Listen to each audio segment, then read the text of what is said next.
जानवर ही कहते होंगे, उसको गिरगिट को क्या कहते हैं, जानवर ही होता है। बीजेपी ने गिरगिट को भी एक रंग सिखा दिया। जिन्हें लाल आंखें दिखानी थी उनके लिए लाल कारपेट बिछा दिया। मोर देन 50-60 किलोमीटर चाइना हमारा टेरिटरी में кобза करके रखा है। Бажаю здоров'я, шановні українці, українки. Непростий сьогодні день. Був знову російський удар, балістика, 18 тільки балістичних ракет. नमस्कार, प्रखर राजपूत को देख रहे हैं आप। आज तारीख है 15 जनवरी साल 2026 और इजराइल, फिलिस्तीन, लेबनान, भारत, पाकिस्तान, चाइना समेत पूरी दुनिया की खबरों के साथ एक बार फिर से आपके सामने हाजिर हुआ हूं। दोस्तों, कल रवीश कुमार साहब ने एक वीडियो अपलोड किया। अब आमतौर पे मेरे पास इतना वक्त नहीं होता कि मैं किसी और की वीडियो को देखूं, लेकिन मैंने थोड़ा सा उनकी वीडियो को देखा, उसके बाद रिसर्च की, और जब रिसर्च की तो जो जो चीज़ें पता चली आज सबसे पहले उसको आपके सामने रखूंगा और आपको बताऊंगा कि बीजेपी पार्टी इस देश के लिए कितनी हानिकारक है। उसके बाद मैं आपको मिडिल ईस्ट की खबरों की तरफ लेके चलूंगा, लेकिन सबसे पहले आप ये जान लें कि बीजेपी पार्टी कितनी हानिकारक है। दरअसल आपको याद होगा कि एक बार हमारे देश के सैनिकों के बीच और चाइनीज सैनिकों के बीच गलवान घाटी में झड़प हुई थी, और उस झड़प में चाइना के कई सारे सैनिक मारे भी गए थे। हमारे जवानों को भी मामूली चोटें आई थी। और इसी के जस्ट बाद राहुल गांधी चाइना के कुछ सीनियर डेलीगेशनों से जब मीटिंग करते हैं तो उस मीटिंग को लेकर अमित शाह बाकायदा पार्लियामेंट में राहुल गांधी की देशभक्ति पे सवाल उठाते हुए कहते हैं कि इनका तो चाइना से पुराना नाता है, इनका चाइना से पुराना संबंध है और ये तो चाइना को अपनी जमीन सौंपते रहते हैं। क्या कुछ कहा था, थोड़ा सा आप सुन लें। मान्यवर, हम जब हमारे सेनानी चीन की सेना के आंखों में आंख डालकर डोकलाम में सीना चौड़ा कर खड़े थे, तब ये चीन के राजदूत के साथ गुपचुप मीटिंग स्वयं राहुल गांधी करते। ये तो पीढ़ियों से चीन प्रेम चला रहा है। हिंदी चीनी भाई भाई से शुरू हुआ, सोनिया गांधी के राजीव गांधी फाउंडेशन से गुजरता हुआ चीन के राजदूत की मीटिंग तक आया। इस वीडियो में आप साफ तौर पे सुन सकते हैं कि किस हिसाब से अमित शाह ने राहुल गांधी की देशभक्ति पे सवालिया चिन्ह खड़े किए थे। हालांकि आज तक इस बात का कोई सबूत हाथ नहीं लगा कि राहुल गांधी चाइनीज के साथ मिलकर कुछ तो देश में साजिश करने की कोशिश कर रहे हैं। मतलब आज तक आपके पास IT सेल है, आपके पास CBI है, आपके पास ED है। इन तीनों का उपयोग करके भी राहुल गांधी के खिलाफ एक भी सबूत बीजेपी यानी भारतीय जनता पार्टी नहीं ले पाई। और उसी के जस्ट बाद अब जो खबरें हैं वो आपको मैं बताता हूं। दरअसल चाइना पाकिस्तान के पास एक सड़क बना रहा, उसका जो सीपैक कॉरिडोर है उसको तैयार कर रहा है, और इस तैयारी के दौरान चाइना एक ऐसी घाटी से सड़क बना रहा है जिस पे भारत अपना क्लेम करता है और कहता है कि ये जमीन भारत की है। नक्शे में आप स्क्रीन पे क्लियर देख सकते हैं कि भारत के जमीन पे चाइना अपनी सड़क को बना रहा है, और इसको लेके भारत ने जब एक सख्त रुख अपनाया और कहा कि भाई ये गलत है, ये हमारी जमीन है, इस पे चाइना नहीं बना सकता, तब चाइना ने कहा कि तुम शांत रहो, हम जो बना रहे हैं अपनी जमीन पे बना रहे हैं, तुम हमारा कुछ नहीं कर सकते। यानी पिछले 2-4 महीनों में ही ये दूसरी बार हो चुका है कि चाइना ने भारत की जमीन को क्लेम किया। सबसे पहले चाइना अरुणाचल प्रदेश को क्लेम करता है और कहता है कि अरुणाचल प्रदेश चाइना का हिस्सा है। अरुणाचल प्रदेश के एक ब्लॉगर को पकड़ के परेशान किया और कहा कि तुम्हारी नेशनलिटी जो लिखी है इस पे इंडिया लिखी है और तुम्हारा जो राज्य है वो अरुणाचल प्रदेश लिखा है, और ये तो संभव ही नहीं है। अरुणाचल प्रदेश जो है वो तो चाइना का हिस्सा है। इस पे भारत ने कुछ पूछा था, चाइना ने कुछ बताया था, लेकिन चीज़ें क्लियर नहीं हुई थी दोस्तों। लेकिन ये मामला जहां चाइना सड़क बना रहा है उस पे चाइना की जो विदेश मंत्री हैं वो साफ तौर पे कह रही हैं कि ये जमीन चाइना की है और भारत का इससे कोई लेना देना नहीं है। यानी चाइना भारत की जमीन को कब्जा कर रहा, चाइना भारत की जमीन को हड़प रहा है। और ऐसे हाल में भारत की सरकार को क्या करना चाहिए? मोदी साहब को लाल आंखें दिखानी चाहिए, मोदी साहब को 56 इंच का सीना दिखाना चाहिए, लेकिन मोदी साहब ये कुछ नहीं कर रहे हैं। रिपोर्ट आपकी स्क्रीन पे है और रिपोर्ट कहीं और से नहीं आई है। जो तस्वीरें आप अपनी स्क्रीन पे देख रहे हैं ये तस्वीरें कहीं और से नहीं आई हैं, इसको बाकायदा बीजेपी वालों ने ही पोस्ट किया है। दरअसल इस तस्वीर में एक महिला दिख रही होगी, कुछ चाइनीज जैसे शख्स दिख रहे होंगे, और ये कोई और नहीं है, ये चाइना के कम्युनिस्ट पार्टी के लीडर्स हैं, सीनियर डिप्लोमेट हैं। यानी चाइना हमारी जमीन को कब्जा कर रहा है और चोरी छुपे बीजेपी चाइना वालों से मीटिंग कर रही, चूंकि इस मीटिंग के बारे में पहले से कोई जानकारी नहीं दी गई थी। मतलब किसी देश का डेलीगेशन भारत आता है तो गोदी मीडिया पहले ही ढोल पीटने लगती है।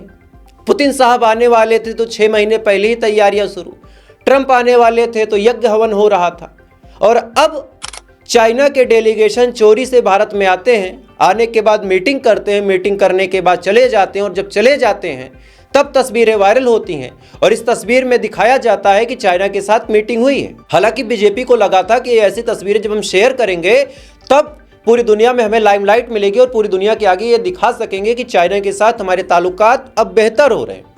लेकिन जिस समय ये मीटिंग चल रही थी, सेम उसी टाइम पे चाइना के जो प्रवक्ता हैं उन्होंने अपने मुंह से ये बात बोली कि वो घाटी की जमीन चाइना की है, भारत की नहीं है।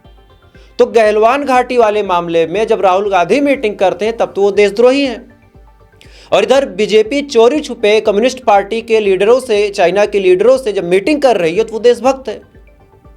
मतलब गिरगिट के भी रंग बदलने की एक सीमा होती है, लेकिन इन्होंने गिरगिट को भी रंग बदलना सिखा दिया है।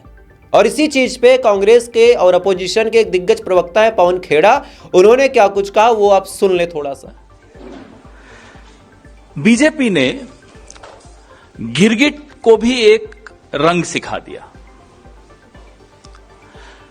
जिन्हें लाल आंखें दिखानी थी उनके लिए लाल कारपेट बिछा दिया। ये एक वीडियो चलाई है जो पीछे चल रहा है। हमें यह दिक्कत नहीं है कि चीन की CPC, communist party of China के लाइजॉन डिपार्टमेंट के जो शीर्ष डेलीगेशन है उनका स्वागत कल बीजेपी के मुख्यालय में हुआ। हमें इस बात की दिक्कत नहीं है। जब बीजेपी विपक्ष में थी तब भी लगातार इनसे मिलती थी, वहां जा जाकर मिलती थी, आरएसएस वाले जा जाकर मिलते थे, ट्रेनिंग लेते थे। इस वीडियो में आप साफ तौर पे सुन सकते हैं कि किस हिसाब से पवन खेड़ा ने कितने वाजिब सवाल उठाए हैं। लेकिन ताजुब की बात यह है दोस्तों कि गोदी मीडिया पे इसके बारे में कहीं कोई जिक्र नहीं। चाइना के साथ जो मीटिंग हुई उस मीटिंग का महिमा मंडन इस हिसाब से किया जा रहा है। अगर कोई गोदी मीडिया ये बात दिखा भी रहा है तो वैसे तो दिखा नहीं रहे, लेकिन इनकेस अगर दिखा रहे हैं तो इस हिसाब से महिमा मंडन हो रहा है कि मानो इस देश का अब चाइना के साथ रोटी बेटी का संबंध हो जाएगा। ऐसा संबंध हो जाएगा कि भारत वाले चाइना घूम जाएंगे। वो बात अलग की है कि 5 साल से चाइना और भारत के बीच फ्लाइटें डायरेक्ट बंद थी। मोदी साहब ने खोला भी 2-4 महीने पहले, और उसी के बाद हमारे 2 राज्यों पे क्लेम भी कर दिया। और ऐसा नहीं कि चाइना हमारी जमीन नेहरू के टाइम पे लेके बैठा जैसा ये गोदी मीडिया और मोदी साहब बताते हैं। आपको मैं बीजेपी के सांसद जो कि अरुणाचल प्रदेश के सांसद हैं तपिन गाओ, इनका बयान सुनाता हूं कि कैसे 50 से 60 किलोमीटर की जमीन चाइना अरुणाचल प्रदेश में हमारी कब्जा कर चुका है, और ये साल 2019 का वीडियो है। बीजेपी के ही सांसद है तपिन गाओ, इन्होंने अपने मुंह से सारी बातें बताई, लेकिन गोदी मीडिया ने ये खबरें आप तक नहीं पहुंचाई। लेकिन मैं आपको पहुंचा रहा हूं, तो वीडियो आप देखें पहले। मैं अपना हिंदुस्तान के मीडिया हाउस को भी मैं ये कहना चाहूंगा, कोई भी इशू को मीडिया में फोकस नहीं होता है। चाइना कितना टेरिटरी कब्जा हुआ, सदन में मैं आपका रिकॉर्ड में मैं एक बताना चाहूंगा। Jaswant Singh, former minister and former external affairs minister, as a army captain आसाफिला में पोस्टिंग हुआ। वो आसाफिला आज चाइना का कब्जा में है। ओल माजा चाइना का कब्जा में है। आतुपुपु दिबांग वैली में एक रिलीजियस प्लेस है, 84-85 से वो जगह कब्जा है। अगर कहीं ऑनरेबल स्पीकर सर कहीं और दगलाम होगा। इस वीडियो में आप साफ तौर पे सुन सकते हैं कि बीजेपी के ही सांसद ने साफ तौर पे कहा था कि चाइना भारत की जमीन को हड़प रहा है, चाइना भारत की जमीन को ले रहा है। लेकिन गोदी मीडिया यहां भी मुंह में दही जमाए बैठी रही, क्योंकि उसको पता था कि ऐसी खबरों से अंधभक्त मंडली नाराज हो जाएगी और अंधभक्त मंडली फिर चैनल को देखना छोड़ देगी। आप सोच के देखिए कि चाइना के साथ मोदी के क्या ताल्लुकात हैं, बीजेपी के क्या रिश्ते हैं।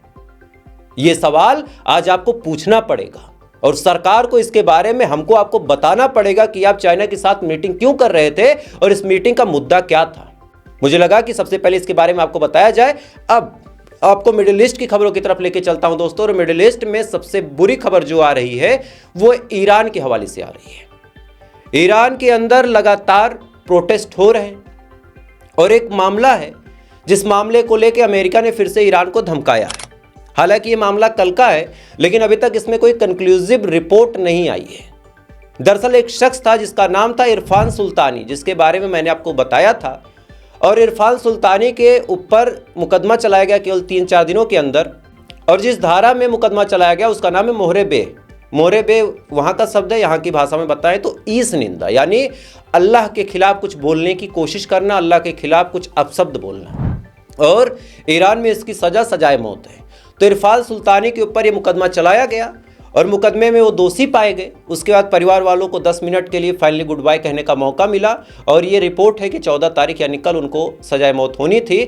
इसी बीच अमेरिका ने धमकी देते हुए कहा कि अगर इरफान सुल्तानी को सजाए मौत हुई या फिर उनको लटकाया गया तो अमेरिका फिर हमला करेगा। यानी बार बार अमेरिका हमला करने की धमकी ईरान के अंदर दे रहा है और ऐसे में पूरी दुनिया के अंदर खलबली मची हुई है। बार बार धमकियों के बीच भारत सरकार ने भी एडवाइजरी जारी की है और क्या कुछ कहा है, बड़ा तवज्जो से सुनिएगा। आप प्रेस नोट अपने सामने देख सकते हैं, न्यूज चैनलों के आर्टिकल देख सकते हैं। सरकार ने कहा है कि भाई साहब ऐसा है कि जो जिस साधन से निकल पाए उस साधन से निकल जाए।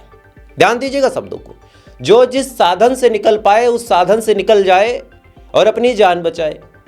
अब यहाँ पे अंधभक्तों से एक सवाल पूछना चाहता हूँ कि जब तुम्हारे पापा वार रुकवा देते हैं, मोदी जी हमें घर ले आएंगे, वार रुकवा दी पापा, तो अमेरिका से भी बातचीत कर लें और कह दें कि भाइयों बहनों घंटे 2 घंटे तक हमले मत करना, हमारी 2 कार्गो प्लेन आएगी, हमारे लोगों को बचा के लेके जाएगी। लेकिन यहाँ तो सरकार ये कह रही है कि भाई साहब अपनी जान बचा के निकलो, अपनी जिम्मेदारी पे निकलो जैसे निकल पाओ। आप सोच के देखिए कि ये हमारी सरकार है। इसी बीच जो लोग वहां पे फंसे हैं, अब चूंकि वो लोग अपने घर वालों से कांटेक्ट कर नहीं पा रहे, बातचीत हो नहीं पा रही, ऐसे हाल में यहाँ के गार्जियन भी बड़े परेशान, उनके माँ बाप बेचारे परेशान है, चूंकि ईरान ने इंटरनेट बंद कर रख दिया है। और बीच में स्टारलिंक कूदा था तो स्टारलिंक के तमाम डिवाइसों को जब्त कर लिया और जब्त करने के बाद इंटरनेट सेवाएं वहां पे बंद कर दी, चूंकि फेक वीडियो एआई के माध्यम से आवाम को परोसे जाते थे और ईरान की आवाम भड़कती थी। तो ऐसे हाल में यह हुआ कि जब इंटरनेट बंद हो गया तो ईरान से आप फोन तो कर नहीं सकते, WhatsApp call, video call, Instagram पे वीडियो कॉल, यही सारी सुविधाएं थी। वो चीजें जब नहीं हुई तो यहाँ के गार्जियन परेशान थे, वहाँ पे जो स्टूडेंट थे वो परेशान थे। इसी बीच हमारी एक बहन थी, वो भी परेशान थी। उसने फाइनली अपना वीडियो भेजा है और वो वीडियो मैं आपको दिखाऊंगा और इस वजह से दिखाऊंगा ताकि आप ये भी जान सके कि जिस हिसाब से गोदी मीडिया बता रही कि ईरान में तो सब टूट गया, बिखर गया, सारी दिक्कतें हैं, लोग हिंसक हैं, हजारों लोग मार दिए गए, ये तमाम चीज़ों को ये बच्ची जो है हमारी ये मना कर रही, ये कह रही कि मैं आराम से खा रही हूँ, पी रही हूँ, शाम को प्रोटेस्ट होते हैं, दिन में नहीं होते हैं। क्या कुछ कहा है उस लड़की के मुंह से, आप सुन ले पहले। हेलो अस्सलाम वालेकुम अबू, मम्मा, खुदा, रुतबा, तुम लोग सब ठीक हो? मैं ठीक हूँ। ये मेरी एक दोस्त है साइशा, इसको घर आना था। अब मैं इसी के फ़ोन में रिकॉर्ड कर रही हूँ ताकि तुम लोग को सेंड करे और तुम लोग को पता चले कि मैं ठीक हूँ, मैं जिंदा हूँ। वैसे तो मेरे सपने में आ रहा है कि तुम लोगों को लग रहा है मैं ठीक ही हूँ, तो आई होप कि तुम लोग टेंशन ना लो ज़्यादा। मैं ठीक हूँ, मैं सब खा पी रही हूँ अच्छे से और मेरे पास पैसे भी है। और यहाँ पर होते हैं प्रोटेस्ट वगैरह, शाम को ज़्यादा होते हैं, तो वो नहीं है टेंशन। मैं अंदर ही होती हूँ तो वो मसला नहीं है। और अब्बा मम्मी को भी बोलना मैं ठीक हूँ, सबको बोलना मैं ठीक हूँ और तुम लोग भी टेंशन नहीं लेना, मैं अच्छे से हूँ, परेशानी नहीं लेना। और यहाँ पर इसलिए हो रहा है प्रोटेस्ट इन्फ्लेशन की वजह से, और होता है दिन में भी होता है। अभी 6 बजे के बाद कर्फ्यू होता है, जैसे उधर पर कर्फ्यू होता था वैसे ही कर्फ्यू होता है। बट ठीक है, सब हम ठीक है। और देखेंगे कि मतलब अगर हमें लगा कि बोला गया कि जाओ घर तो हम आएंगे मत, लेकिन ऐसे वेट नहीं करना, मैं देखेंगे, मतलब अभी कुछ कंफर्म नहीं है, मतलब हम आएंगे, शायद मत आएंगे या नहीं भी आएंगे तो पता नहीं है। और पता भी नहीं है कि कब इंटरनेट खुलेगा, कब कुछ होगा, तो टेंशन नहीं लेना, मैं ठीक हूँ और दुआ करना। बाय। इस वीडियो में आप साफ तौर पे सुन सकते हैं कि इस बच्ची ने, पहली बात तो केवल अपने माँ बाप के लिए नहीं, इस वीडियो को थोड़ा सा आप शेयर कर दीजिएगा ताकि और भी जिनके घर के बच्चे, बुजुर्ग, बाप, बेटा, कोई भी ईरान में फंसा हो इत्मीनान से हो जाए। कोई टेंशन की बात नहीं है, कोई खतरा नहीं है, सब लोग सुखी हैं, सब लोग सुरक्षित हैं। हालांकि अमेरिका अगर हमला करता है तो वो बात की होगी और हमला होगा नहीं, इसके बारे में भी मैं आपको बता रहा हूं। लेकिन अभी के हिसाब से आप जान लीजिए कि जितनी गोदी मीडिया ने आपको प्रोपेगेंडा भरी खबरें दिखाई, उन खबरों का वास्तविकता से ज़्यादा कुछ लेना देना है नहीं। तो गोदी मीडिया को आप थोड़ा सा देखना अवॉइड कर दें, क्योंकि वही है कि लाहौर भी कब्जा, कराची पोर्ट उड़ा दिया, क्या कुछ हुआ था आपको पता ही है। इंडियन आर्मी घुस चुकी है, कहीं से तो घुस चुकी है। तो ऐसे लोगों को ज़्यादा सीरियस मत लीजिएगा। लेकिन हाँ, ईरान में असली समस्याएं क्या हैं उसके बारे में अब मैं आपको इत्मीनान से बताता हूँ। सबसे पहले अमेरिका हमला करेगा या नहीं, इसके बारे में बात करते हैं। तो अमेरिका हमला कर सकता है और उसके लिए बाकायदा बैकग्राउंड तैयार किया जा रहा है। कैसे, समझिए। जब अमेरिका की तरफ से ये कहा गया था कि हम हमला करेंगे, तो ऐसे हाल में ईरान ने कहा था कि बाबू तुम तक तो पहुंचना थोड़ा सा मुश्किल है, हालांकि हमारी जद में हो, लेकिन थोड़ा सा मुश्किल है, चूंकि हम इधर से मिसाइल दागेंगे तो 20 मिनट 30 मिनट का वक्त लगेगा, आधे घंटे में तुम्हारा डिफेंस सिस्टम तैयार हो जाएगा, हमारी मिसाइलों को इंटरसेप्ट कर देगा। ऐसे हाल में सबसे पहले हम कतर में तुम्हारा एयरबेस उड़ा देंगे, कतर में इनका जो एयरबेस है हम उसको उड़ा देंगे। ये बात इन्होंने, ईरान ने साफ तौर पे बोल दी और कहा कि दूसरा हमला हम इजराइल पे कर देंगे। इसी के जस्ट बाद इजराइल तो अलर्ट मोड पे आ गया कि लगता है हमला होगा यार, फिर मार खा जाएंगे हम, फिर लात खाएंगे। अब रिपोर्ट ये है कि कतर के अंदर जो अमेरिका का एयरबेस है उसको लेके अमेरिका ने एडवाइजरी जारी की और कहा कि जो हमारा एयरबेस है उसको बंद किया जाए और वहाँ पे जो लोग हैं वहाँ से निकल जाए। मतलब दहशत देखिए कि निकल जाओ। लेकिन इसको दूसरे एंगल से हम देखें तो कहीं ना कहीं ये भी पॉसिबल है, चूंकि ईरान की धमकी अगर आप ध्यान से देखें तो ईरान ने कहा कि अगर अमेरिका हमला करता है तो हम ऐसा करेंगे, और उसके जस्ट बाद अगर अमेरिका अपने कतर के एयरबेस के लोगों से बोल रहा है कि हट जाओ, तो मे भी चांसेस हैं कि हमला हो सकता है। दूसरी बड़ी बात, भारत सरकार ने एडवाइजरी जारी की है, तो इसका मतलब भारत सरकार के पास भी कुछ तो इनपुट है, कुछ तो इंटेल, कुछ तो इनपुट है, तभी भारत सरकार एडवाइजरी जारी कर रही है। अदरवाइज ऐसे एडवाइजरी जारी करने का मतलब कोई नहीं बनता। ध्यान से आप समझिएगा कि जब कुछ होने वाला होता है तभी एडवाइजरी जारी होती है। इधर अमेरिका ने भी अपने लोगों से कहा, जो अमेरिकन नागरिक ईरान में रह रहे हैं, उसे कहा कि फौरन ईरान को छोड़ दें और किसी सुरक्षित जगह चले जाएं।